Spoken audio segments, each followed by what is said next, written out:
الرحمن الرحیم السلام علیکم۔ تمام تعریفیں اللہ رب العزت کے لیے، بے شمار درود نبی اکرم صلی اللہ علیہ وسلم اور آپ کی آل پر۔ ایک لمبی بریک کے بعد آج دوبارہ آپ کی خدمت میں حاضر ہوں، ایک بہت ہی عمدہ اور خوفناک کہانی لے کر۔ امید ہے کہانی آپ کو پسند آئے گی۔ تو چلیے دوبارہ سے اپنے سفر کا آغاز کرتے ہیں، اور انشاءاللہ تعالی میں بھرپور کوشش کروں گا کہ آئندہ سے کہانیاں پوسٹ کرنے کا سلسلہ نہ رکے، اور روز کی بنیاد پر میں کہانیاں پوسٹ کرتا رہوں اور آپ کو محظوظ کرتا رہوں۔ امید ہے آپ سب خیریت سے ہوں گے۔ اگر آپ میرے چینل پہ نئے ہیں تو برائے مہربانی اس کو سبسکرائب کر لیجئے، بیل آئیکن کا بٹن ضرور دبائیے تاکہ نئے آنے والی ویڈیو کی نوٹیفیکیشن آپ تک بروقت پہنچ سکیں۔ مزید ٹائم ضائع کے بنا چلتے ہیں آج کی ویڈیو کی جانب۔ میرا نام لائبہ ہے، میں شادی شدہ ہوں، اور اللہ پاک نے مجھے دو بہت خوبصورت بچے عطا کیے ہوئے ہیں۔ اللہ کی مہربانی سے تیسرے بچے کی بھی آمد قریب ہے۔ میرے ہسبینڈ اس وقت پائلٹ تھے۔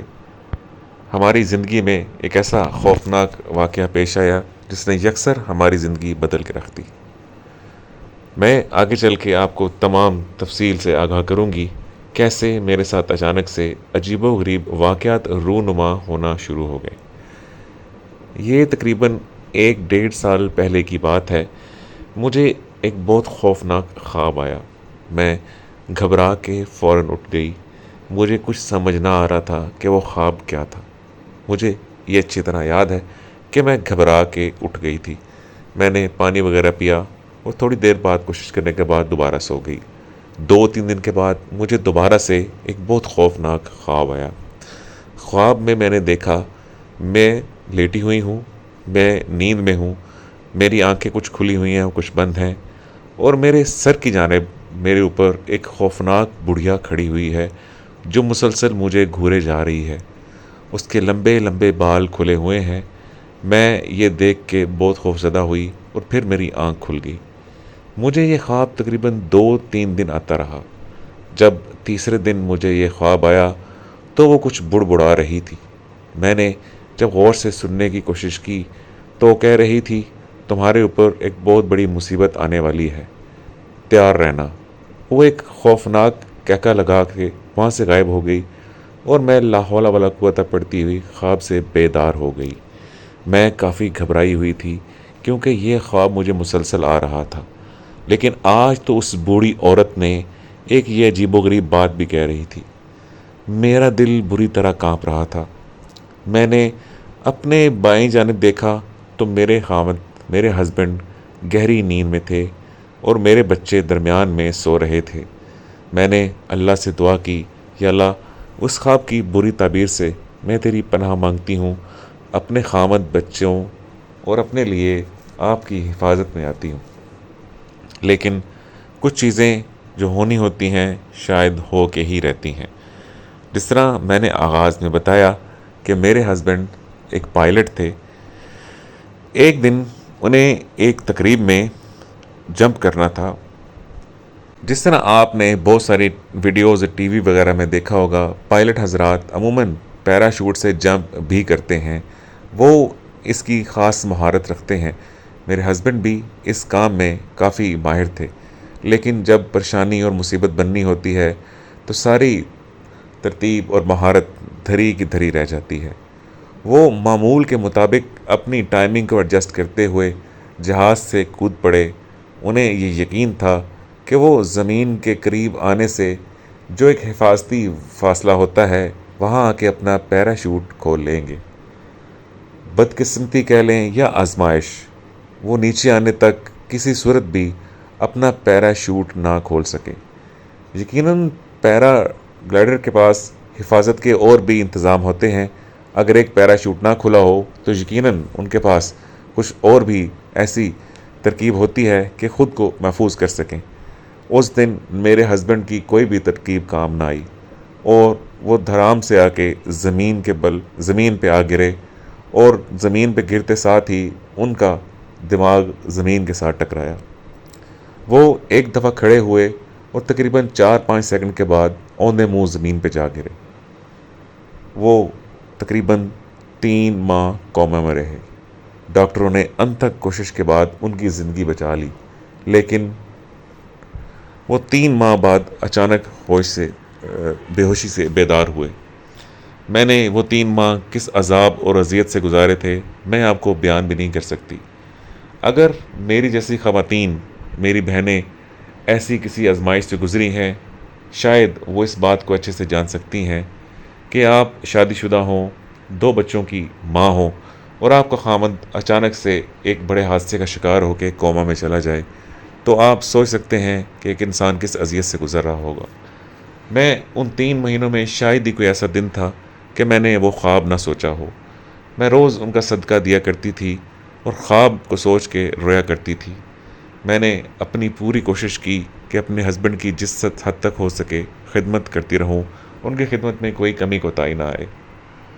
میرے ہسبینڈ جب ہوش میں واپس آئے تو اس کے بعد انہوں نے ہم میں سے شاید ہی کسی کو پہچانا ہو۔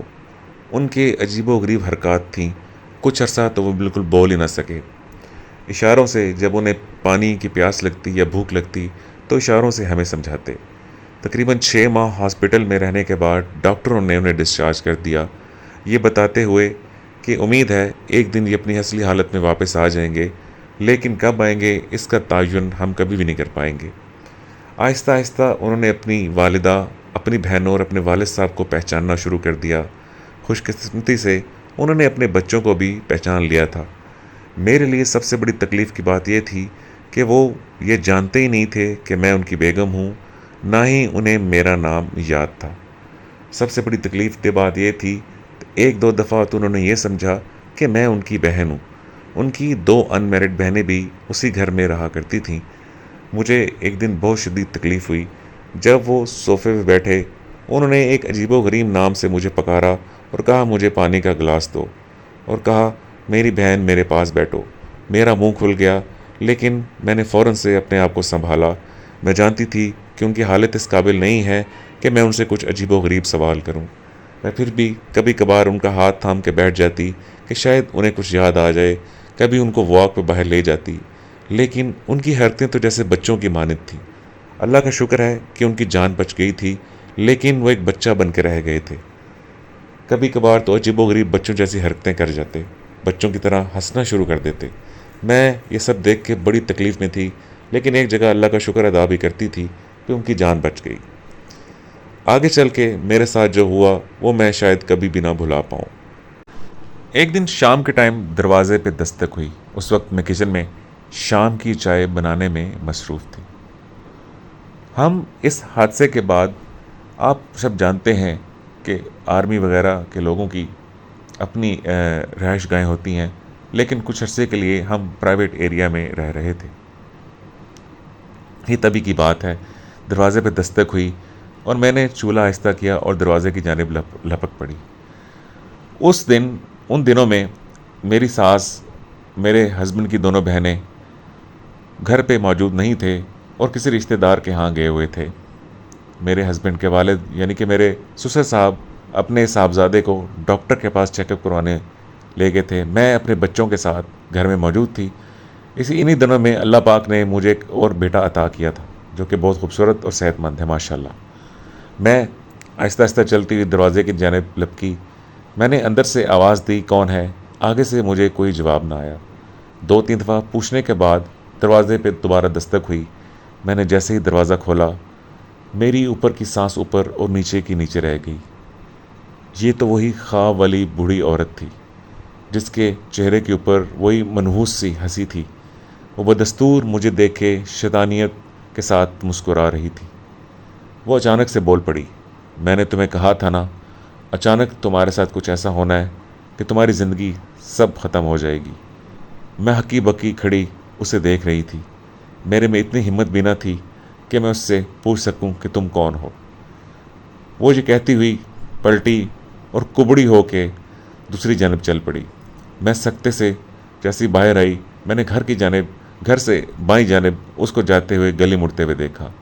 میں خود کو سنبھال کے چادر اور دوپٹہ اچھی طرح سنبھالا اور قدرے بھاگتی ہوئی گلی کے کونے پہ گئی۔ جب میں نے دیکھا تو وہاں پہ کوئی بھی موجود نہیں تھا۔ 2-3 بچے گلی میں معمول کے مطابق کھیل رہے تھے۔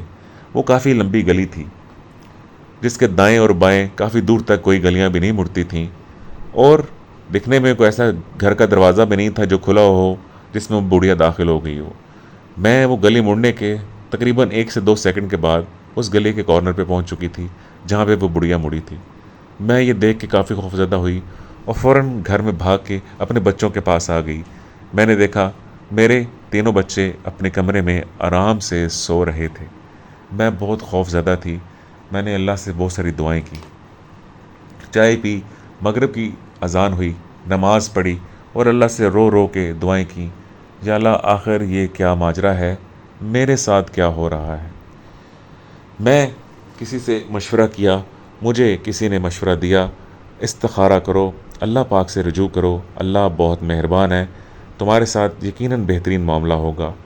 تم ایک لمبے عرصے سے 1.5-2 سال سے اس آزمائش کا شکار ہو۔ اللہ نے تمہارے خامد کی زندگی تو بخش دی ہے، لیکن وہ تمہیں پہچانتا ہی نہیں ہے، وہ یہ بھی نہیں جانتا کہ تم اس کی وائف ہو۔ ہاں، کبھی کبھار اس کو یہ خیال آ جاتا ہے یہ بچے اسی کے ہیں، لیکن کبھی کبھار تو وہ ان کو بھی بھول جاتا ہے۔ یہ جس پہ بیت رہی ہو یقیناً وہی اس اذیت کو جان سکتا ہے۔ میں نے رات کو اللہ پاک کا نام لیا، استخارے کی نیت کی اور سو گئی۔ مجھے رات کو استخارے میں بہت گھپ اندھیرا نظر آیا اور تھوڑی سی کوئی خوفناک شکلیں نظر آئیں۔ مجھے اس سے کچھ آئیڈیا نہ ہوا آخر اس کا کیا مطلب ہے۔ میں نے دوبارہ سے استخارہ کیا اور نیت یہ کی کہ یا اللہ یہ جو ہماری زندگی میں ہو رہا ہے آخر اس کا کیا ماجرا ہے، اور جو مجھے خواب آیا آخر یہ ہے تو ہے کیا۔ لیکن استخارے میں پھر ہوئی اندھیرا گھپ اور کچھ خوفناک شکلیں ہلکی پھلکے خاکے نظر آئے۔ میں نے ان خاتون سے اس سب کا ذکر کیا۔ میں نے کہا مجھے تو کچھ سمجھ نہیں آ رہی کہ اس کا مطلب آخر کیا ہے۔ خاتون بولی لگتا ہے شاید تمہارے اوپر، تمہارے خاندان پہ کسی نے کالا جادو کروایا ہو۔ میں نے ان سے پوچھا آخر کسی کو میرے سے کیا تکلیف ہو سکتی ہے۔ انہوں نے پوچھا آج کے اس دور میں ہم جتنا ترقی کی جانب گامزن ہیں، لوگ اندر سے اتنے ہی کمزرف ہو چکے ہیں، وہ کسی کو خوش تو دیکھ ہی نہیں سکتے۔ یقیناً کوئی تمہارا رشتہ دار ہی ہوگا جس نے تمہارے ساتھ یہ گھنونی حرکت کی ہے۔ خاتون نے کہا میں تمہیں پتہ کروا کے دوں گی، تم پریشان نہیں ہو۔ خاتون نے 2 دن کا ٹائم لیا اور مجھے ایک دن کال کی۔ انہوں نے کہا بالکل سچ ثابت ہو گیا، تمہارے ایک رشتہ دار نے جیلیسی میں آ کے تمہارے خاوند کو مارنے کی کوشش کی جادو کے ذریعے، لیکن جسے اللہ رکھے اسے کون چکھے۔ اللہ نے تمہارے خاوند کی زندگی تو بخش دی، لیکن وہ ایک اب نارمل انسان کی زندگی جی رہا ہے۔ تم پچھلے 2 سال سے کس اذیت میں ہو میں اچھے سے جانتی ہوں۔ میں یہ بات سنی اور بہت روئی، آخر کسی کو ہم سے کیا تکلیف ہے۔ میں نے تجسس میں آ کے پوچھا آخر وہ کون انسان ہے۔ انہوں نے کہا بیٹا مجھے اس چیز کی قطعی طور پہ اجازت نہیں ہے کہ اس کا نام لوں، یوں بات بہت دور تک جا سکتی ہے، قتل عام تک بات پہنچ جاتی ہے اور خاندان کے خاندان برباد ہو جاتے ہیں۔ میں نے ان کی بہت منت سماجت کی، لیکن انہوں نے قطعی طور پہ اپنی زبان سے اس انسان کا نام نہ لیا اور یہ بات کہتے ہوئے ٹال دی کہ جہاں سے مجھے پتہ چلا ہے انہوں نے بھی مجھے اس کا نام نہیں بتایا۔ خیر میں نے اس سے ان کا حل پوچھا۔ انہوں نے کہا انہوں نے اللہ پاک کے مبارک نام کے کچھ اذکار بتائے ہیں اور پانی دم کر کے دیا ہے۔ میں کل تمہاری جانب آؤں گی، تمہیں دے جاؤں گی، تم سب گھر والوں کو یہ پانی پلانا، اللہ کی رحمت ہوگی، انشاءاللہ سارے معاملات ٹھیک ہو جائیں گے، لیکن یہ کام تمہیں تقریباً 2 مہینے کرنا پڑے گا اور بلا ناغہ کرنا پڑے گا۔ میں بہت خوش ہوئی، اللہ کا شکر ادا کیا۔ وہ آنٹی کل اگلے دن ہمارے گھر آ گئیں۔ میں نے آنٹی کا اچھے سے استقبال کیا، ان کی بڑی آؤ بھگت کی۔ آنٹی نے مجھے کچھ تویزات بھی دیے کہ یہ گلے میں پہننے ہیں، یہ پانی سب کو دم کر کے پلانا ہے اور گھر میں سورہ بقرہ کی تلاوت مسلسل کرنی ہے، اور کوشش کرنا اپنے خامد کو یا خود اور بچوں کو باہر سے آئی کوئی چیز کبھی نہ کھلاؤ، سادہ خوراک کھاؤ اور گھر میں ہی رہو جتنا ہو سکے۔ میں نے مسلسل 2 سے 3 مہینے اس چیز کا تواتر سے اہتمام کیا۔ اللہ کا اتنا احسان ہے، میرے خامد 90% ٹھیک ہو چکے ہیں۔ اب انہیں پتہ ہے کہ میں ان کی بیگم ہوں، وہ اپنے بچوں کے ساتھ کھیلتے ہیں۔ کبھی کبھار ان کے سر میں شدید درد اٹھتا ہے، جو کہ ایک ظاہری سی بات ہے، اتنی اونچائی سے گرے، اللہ نے ان کی جان تو بخش دی لیکن چوٹ بہت گہری تھی۔ اس انسان نے جس نے بھی اپنی ہوس، جیلسی یا بغض میں آ کے ہمارے ساتھ یہ ظلم کیا، میری اللہ سے دعا ہے اللہ اس کو اور ان جیسے سب لوگوں کو ہدایت دے اور سب کو اس موذی چیز کالے جادو اور تعویذوں سے لوگوں کے گھر برباد کرنے سے محفوظ رکھے۔ یہ تھی آج کی کہانی۔ اگر آپ کو پسند آئی ہو تو کمنٹ باکس میں تمیز کے دائرے میں رہتے ہوئے، اخلاق کے دائرے میں رہتے ہوئے اپنی رائے کا اظہار ضرور کیجیے گا۔ آنے والی ویڈیو تک اپنا خیال رکھیے گا۔ اللہ حافظ۔